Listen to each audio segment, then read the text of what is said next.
મારા સાસુમાએ બનાવેલી પહેલી વખત આ રેસીપી મેં જોઈને ત્યારે તો ખરેખર હું પણ ચોંકી ગઈ હતી અને ખાતા તો એટલી સરસ લાગી કે મને થયું કે લાવો હવે હું બનાવીને તમારા લોકો સાથે પણ શેર કરું. જે ભરેલા ગુંદા ખાતા મન જ નહીં ભરાય એટલા સ્વાદિષ્ટ અને સરસ બને છે. હેલો એવરીવન, જય શ્રી કૃષ્ણ, જય મુરલીધર બધાને. સ્વાગત છે તમારું પ્રિયાસ કુકિંગ ચેનલમાં. તો ચલો આવા જ સ્વાદિષ્ટ ભરેલા ગુંદાની રેસીપી આપણે ફટાફટ જોઈ લઈએ. તો ભરેલા ગુંદા બનાવવા માટે સૌપ્રથમ એનો મસાલો બનાવીને તૈયાર કરી લેશું. જેના માટે 20થી 25 નંગ સૂકેલા લસણની કળીઓ લીધેલી છે, એને સરખી રીતે વાટી લઈએ. અને આ રીતે એકદમ સરસ વટાઈ જાય ત્યારબાદ એમાં 2 ચમચી લાલ મરચું પાવડર ઉમેરી દઈશું. અને લાલ મરચું પાવડર ઉમેરાઈ જાય એટલે એને પણ સરખી રીતે વાટીને તૈયાર કરી લેશું. તો લસણની ચટણી તૈયાર છે. એમાં નમક કે બીજી કશું જ વસ્તુ ઉમેરવાની નથી.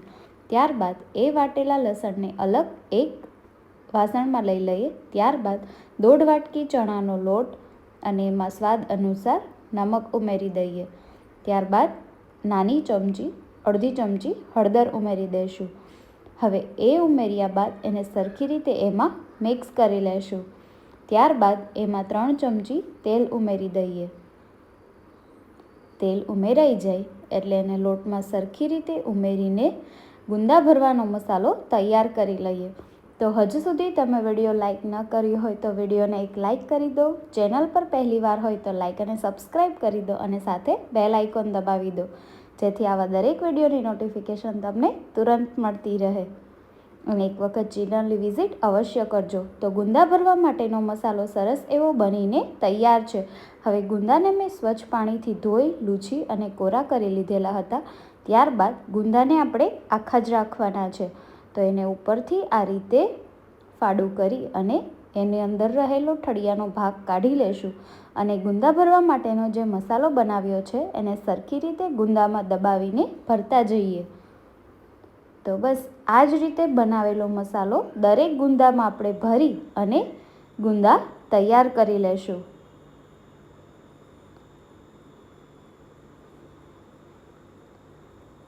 તો આ રીતે બધા ગુંદામાં છે મસાલો દબાવીને સરખી રીતે ભરી લઈએ. તો બધા ગુંદા આ રીતે ભરાઈ અને તૈયાર છે.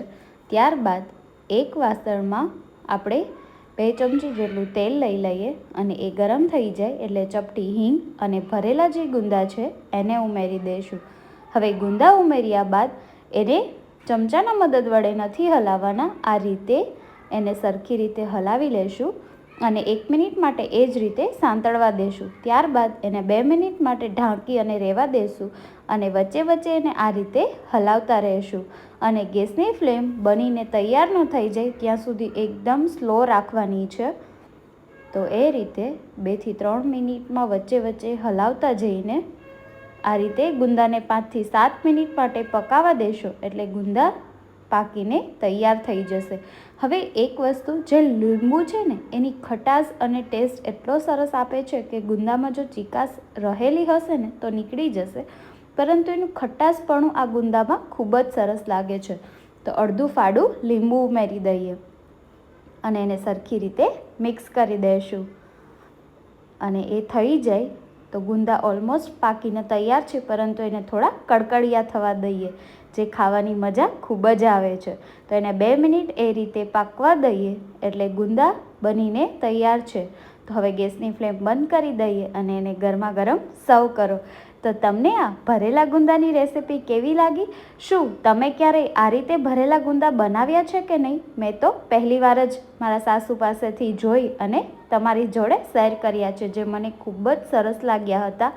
તો તમને આ રેસીપી કેવી લાગી મને કમેન્ટ કરવાનું ચૂકશો નહીં. અને તમે આ રીતે ગુંદા ભરો છો કે નહીં મને કમેન્ટ અવશ્ય કરજો. Thank you for watching.